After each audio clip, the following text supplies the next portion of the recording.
Hi, welcome to Alaskan and Thailand. Today I thought I'd talk about some of the deal breakers, things you don't want to, places you don't want to move just because of something that really might affect your lifestyle and way to living. And it can affect different people in different ways. Different people have things that they cannot tolerate, and some can tolerate things just fine. For one, start with like the Philippines, say the roosters or something over there. The noise decibel level from just the rooster screeching every day in the morning and all day long can just really wear on you. Some people never get used to that. It's constantly so yeah. Some places are just too noisy and busy. You really don't want to. Some like in the middle of Manila. That's one place I'd check off my list. That's a deal breaker right there.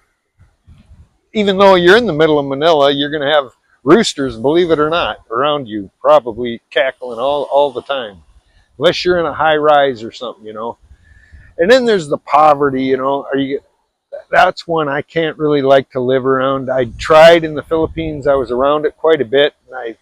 The beggars, you kind of have to get numb to them or you're going to go broke. You can't give to all the beggars that approach you and think. It's just it's something you don't want to have to deal with on a daily basis. I know it's kind of sounds cruel to think like that, and I did give to the beggars sometimes. When I could see it was help, could have helped a little bit, could have helped a lot. I would. Some of the women, if I knew it wasn't a scam, which a lot of them are. So that's one thing that was kind of a deal breaker for me. The poverty level. And then, there got to be affordability. So it's got to be a cheap country, and have housing available or condos available. Because, like in some areas, like even in the Philippines, again, the housing might not be suitable for a Westerner. It's kind of, you're going to be there with neighbors and you got to be able to protect it too. If you're living in a house, you got to protect that house.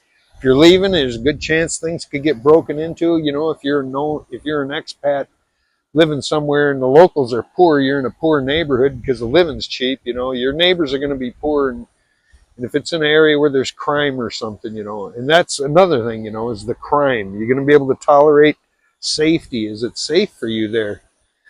I just talked to a lady in Vietnam. She said she was robbed 4 times. She'd been going for years, but she says, yeah, people just took my money and pushed her out of a cab. Older lady. And I don't know if she thinks she was lying to me, but yeah, that's crazy. The safety factor. And you don't want to move to a place where you're going to get kidnapped too. So you want to check that off your box. And that could be a lot of places.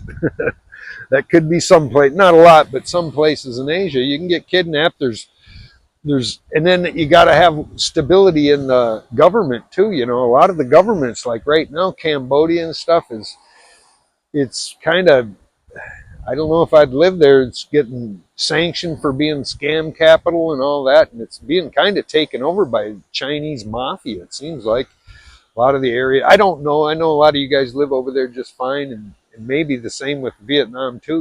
It's kind of third worldish place once you peel back the main city. It can be.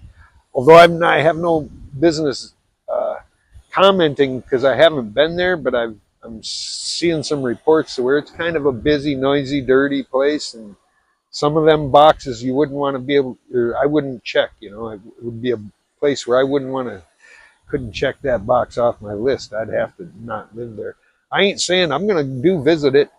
And then another very important thing is people overlook a lot of the natural disasters. I've went into a lot of these points before, so some of you guys watching might sound like a broken record, but natural disasters and typhoons.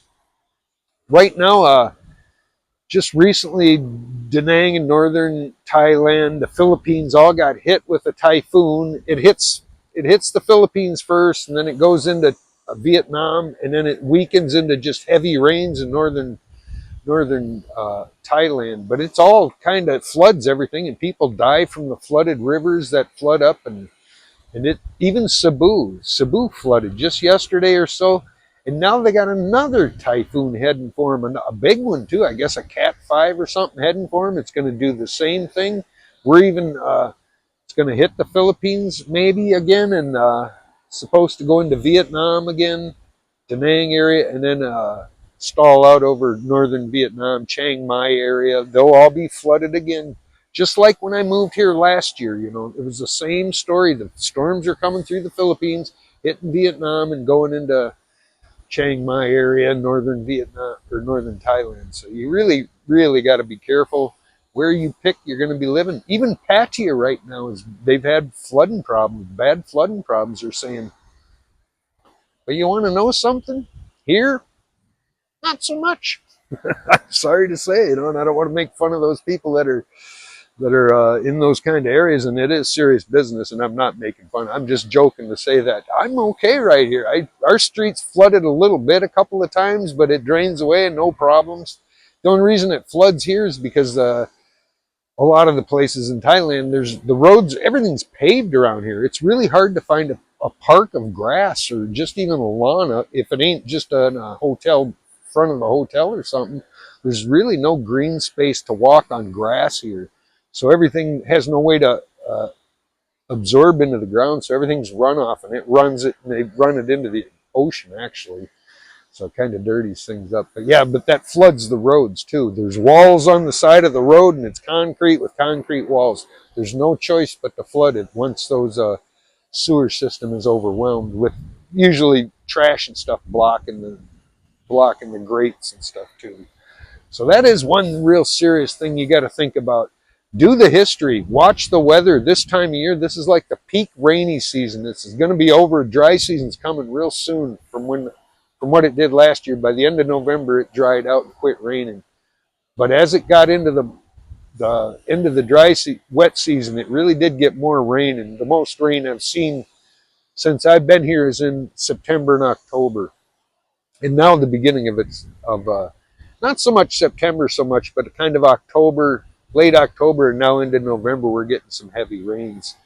But I'm seeing most of it go past us. We get hit with a little rain. We've been getting hit a little every day, or it was cloudy every day, but we're really not getting the heavy torrential downpours. We have got it, but yeah, not so much as other places is what I'm saying. So do watch that. You wouldn't want to fly into Cebu right now because some areas are flooded. If you had to go through the city to get to another area, you might be flooding. I ain't saying it's going on right now, but it was just yesterday. I've seen on the news. So yeah, watch the news and check the weather, storms, volcanoes, earthquakes. Mindanao is not a good place to live. They have earthquakes all the time.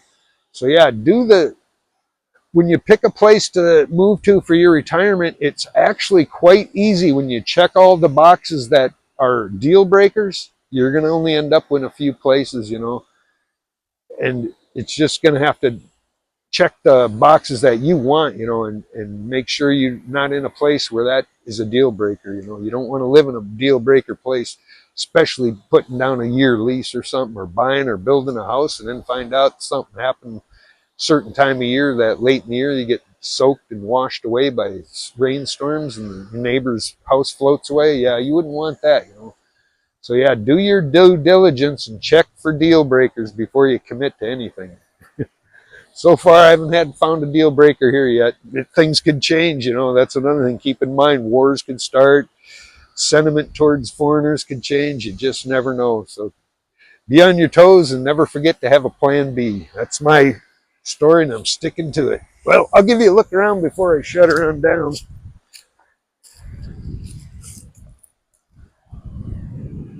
Had a bit of junk float in, a lot of coconut and stuff on the beach. They have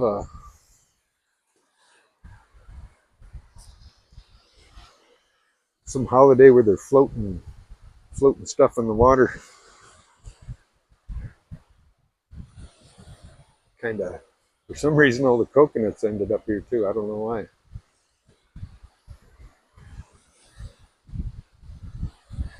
A few people out, nice, cool day.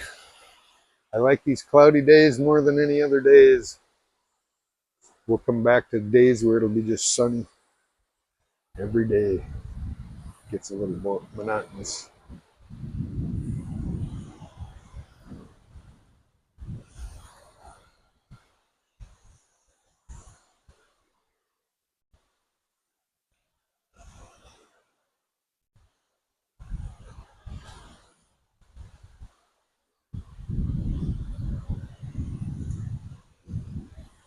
sure to check back for new uploads every day.